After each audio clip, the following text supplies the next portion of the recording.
àmọ́ ẹ dìde ká lọ dáadé. Ìran wa ló ń dádé, ìran wa ló ń jọba. Ìran wa ló ń dádé, ìran wa ló ń jọba. Yorùbá máa jìyà mọ́ ẹ dìde ká lọ dáadé. Yorùbá máa jìyà mọ́ ẹ dìde ká lọ dáadé o. Yorùbá máa jìyà mọ́ ẹ dìde ká lọ dáadé.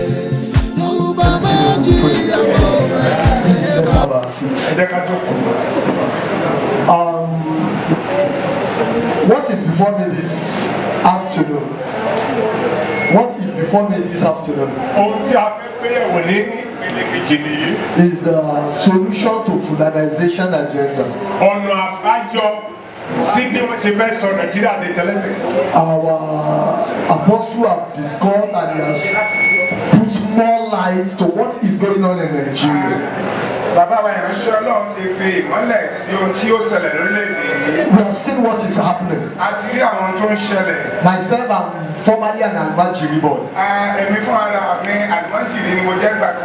If I'm speaking Hausa up to now, an Hausa man cannot identify I'm not an Hausa person.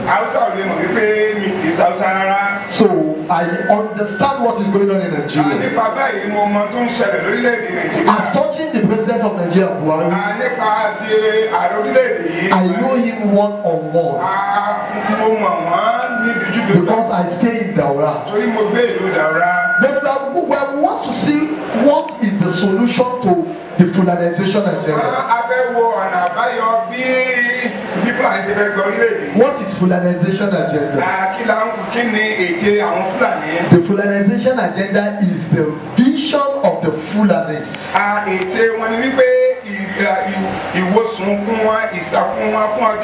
The vision of the Fulanis.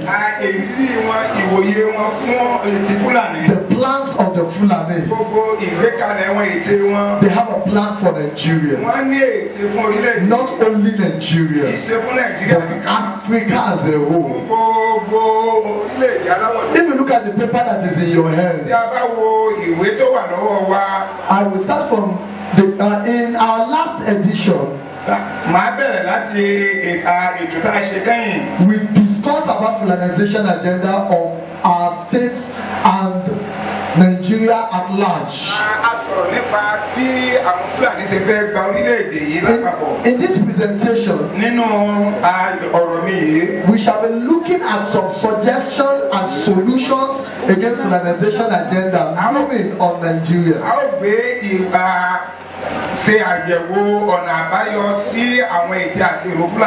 Now, the first thing we need to take away as the solution, we must take away fear. Fear kills.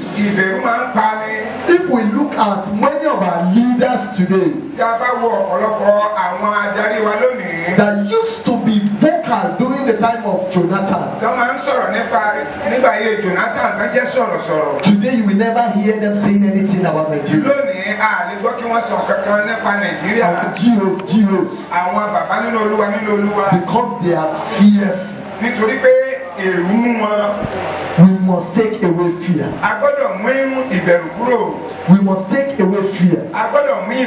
We can see in the Bible, Jonathan negated fear to smite the Philistines. Shadrach, Meshach, and Abednego, they stood against Nebuchadnezzar. David boldly humiliated Goliath. Today we need to take away the spirit of fear. Something like 4-5 years ago, I've been shouting. I've been going all over to warn Nigerians. I wrote letters to Obasanjo and many of them sí bàbá Ọbásanjọ́ àti ọ̀pọ̀lọpọ̀ ọdún àwọn èèyàn. I sold my car to produce a cassette called Yorùbá Ronúbọ̀ àwọn ládẹ́ẹ̀dẹ̀ volume 1 to 4. Mo ta ọkọ̀ ayọ́kẹ́lẹ́ mi láti ṣe ìwé kan pé Yorùbá kẹsẹ̀tì kan pé Yorùbá ń ronú ń bọ̀ àwọn ládẹ́ẹ̀dẹ̀. And I sent it to many of our leaders, our kings in Ijesha land, all over Yoruba land. Mo sì fi sọwọ́ sí àwọn ọba aládé ní ilẹ̀ Yorùbá. But our people don't care. Ṣùgbọ́n àwọn ènìyàn wa mọ̀ kọ́ ìyá sí. Because we are fearful. Nítorí pé à ń bẹ̀rù. Number 2 thing we need to use Ohun kan kejì dání láti lò. is readiness to confront oppressive laws. Èyí ni pé gbígbáradì láti dojúkọ àwọn tí ń múni sìn. We must be ready to confront every oppressive law. A gbọ́dọ̀ ṣetán láti dojúkọ gbogbo òfin amúnisìn. Because Fulanization agenda cannot come to reality. Torí pé ète Fúlàní kò lè wá sí ìmúṣẹ. Except we accept some satanic laws to dominate us. Àfi tí a bá gba àwọn ìṣe Sátánì kan láti tẹ̀rí wa bá. If we don't accept their laws to overcome us, Tí a bá gbà fún òfin wọn láti borí wa. their agenda can never come to reality. Àgbèsè wọn kò lè wá sí ìmúṣẹ. So we must refuse and stand against self-pity. Nípa báyìí, a gbọ́dọ̀ kọ àti máa ṣàánú ara wa. Praise the Lord. Because of my time, I don't know, maybe ṣé gbogbo ní ló gbọ́ Yorùbá? Maybe I should speak Yorùbá. Ada fún wa lórúkọ Jésù. Ohun tí mo sọ lọ náà ni pé ara ń ta gbọ́dọ̀ sá fún òun náà ni pé àwọn òfin tí ìsọnidẹrú àwọn òfin tí ń sọnidẹrú a gbọ́dọ̀ sá fún wọn. A gbọ́dọ̀ sá fún wọn àwọn òfin wọ̀nyí. Àtàbáwò báyìí àwọn tó bá ń máa lọ wàásù nílé rédíò. Ẹ pé wọ́n sọ fún yín pé lórí iléeṣẹ́ rédíò àwọn tẹ́ máa sọ. Ẹ gbọ́dọ̀ jẹ́ àwọn ẹ̀rí kan. Àwọn ọ̀rọ̀ kan wà tẹ́ ẹ gbọ́dọ̀ sọ direct. Ẹ gbọ́dọ̀ ní Jésù ń ṣiṣẹ́ ìyanu pọ̀ jù. Ẹ lè sọ nílé rédíò. Ó níbẹ̀ ṣe máa sọ. Àwọn ará bíi ló fi òfin yẹn síta. Àwọn òfin wọ̀nyí a gbọ́dọ̀ takò wọ́n. A gbọ́dọ̀ ṣe lòdì sí àwọn òfin yẹn. Wọ́n lè pa gbogbo wa. Gbogbo kúpù lẹ Yorùbá pátá. Àwọn kúpùlẹ̀ Yorùbá wọ́n ti pè mí sí mítì lẹ́yìn tó ń gbọ́ késẹ́ẹ̀tì mi. Nígbà tó ń gbọ́ késẹ́ẹ̀tì mi, ohun tí mo rí nínú wọn náà ní pé Yorùbá ìbẹ̀rù ń bẹ lára wa. A ní ìbẹ̀rù, ẹ̀rù ń bà wá, a ti sọra wa di ẹrú àwọn ará bí. Ọ̀pọ̀lọpọ̀ òfin ẹ̀wọ̀n bó ṣe ti bọ́dà báyìí. Bọ́dà bí ni wọ́n ti bọ́dà ní Haúsá. So àwọn òfin tí wọ́n ń lò yẹn wọ́n fi ń sọ wá dẹni àná. Ẹgbọ́n wọ́n máa ń béèrè ìbéèrè kan. Tí ó bá jẹ́ pé ọmọ Yorùbá tàbí ọmọ Yíbò ní Dangote. Praise the Lord. A lè má lè túwìtì gbogbo ẹ̀ tán ṣùgbọ́n a máa sọ àwọn nǹkan tó lágbára. Mo dẹ̀ fẹ́ kájọ ṣàṣàrò lónìí. Kájọ wò ó. Ẹgbọ́n ṣé ẹ ti gbọ́ ẹ̀yin èèyàn jọ ẹ̀yin àgbààgbà mo fẹ́ kẹ́ ẹ ronú sí ọ̀rọ̀ ẹ̀. Ṣé ẹ ti gbọ́ wípé Boko Haram àtàkì mọ́tò Dangote kan rí? Ṣẹ́gbọ́n nínú níùsì rí. Ní Borno, ní Maiduguri, bí mọ́tò Dangote ṣe pọ̀ tó ní ògbó orí ẹ̀rọ trace news ẹ padà sínú orí íńtánẹ́ẹ̀tì ẹ nílí ibì kan tí Fúlàní tàbí Boko Haram tàbí àtàkì mọ́tò Dangote táwa ní Dangote. Tani Dangote ṣiṣẹ́ fún? Kí ni ìbáṣepọ̀ tó wà láàrin Dangote àti àwọn Dangote tí mo sọ nípa ìwé mọ̀ọ́délé mo mọ ilé wọn nífẹ̀ẹ́ ní ìtàrà òní tó àlùmájìrì ilé mi àwọn ọmọ tó máa ń gbé abọ́ mo sá kúrò ní ilé àwọn òbí mi.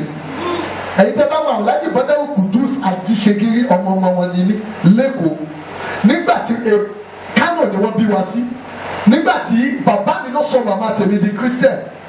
Báwọn fámìlì wa ṣe máa ń ṣe lẹ́kọ̀ọ́ ó wù mí mo sá kúrò ní ilé mo lọ darapọ̀ mọ́ àwọn àlùmájìrì mo di Muslim mo bẹ̀rẹ̀ sí kírun mo di kan náà àwọn ọmọ tó ń gbá wọn tó máa ń lọ ní ekéwù yẹn ṣùgbọ́n níbẹ̀ ni mo ti rí àwọn àṣírí níbi tó mọ Yorùbá ò ní wọ̀ láíláí mo ti wọ̀ bẹ̀.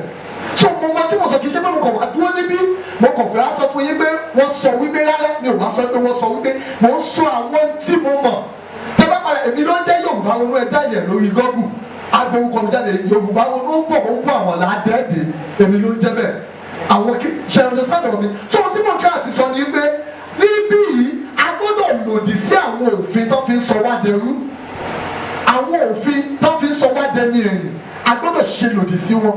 Nítorí tá a bá wò ó dáadáa, kí ló dé tó jẹ́ wípé Dangote tiẹ̀ ààbò dájú lórí gbogbo nǹkan ẹ̀? Owó ẹ̀ kí ló dúró fún? Kí ló wú ẹ̀ represent? Ṣé tó bá jẹ́ ọmọ Yorùbá ní Dangote yẹn, ṣáwọn Fúlàní àti Boko Haram ò ti ní máa bọ́ọ̀bù mọ́tò àti gbogbo ẹ̀? Bí mọ́tò yẹn ṣe pọ̀ tó, so ẹ jẹ́ ká gbé yẹn sẹ́gbẹ̀ẹ́ kan. Ẹlẹ́ẹ̀kẹta, ohun tí a fẹ́ wò bẹ́ẹ̀ náà ni pé a gbọ́dọ̀ padà sínú ìgbàgbọ́ gangan. A ṣègbàgbọ́ gangan bíi àdúrà kẹta àdẹ̀ láǹgbà, àdúrà Olúwa wá wẹmọ là ń gbà. Báwo lẹ ṣe ń gbàdúrà Olúwa wá wẹmọ? Aláboyún lóyún, a bẹ̀rẹ̀ sí gbàdúrà Olúwa jẹ́ ó bímọ.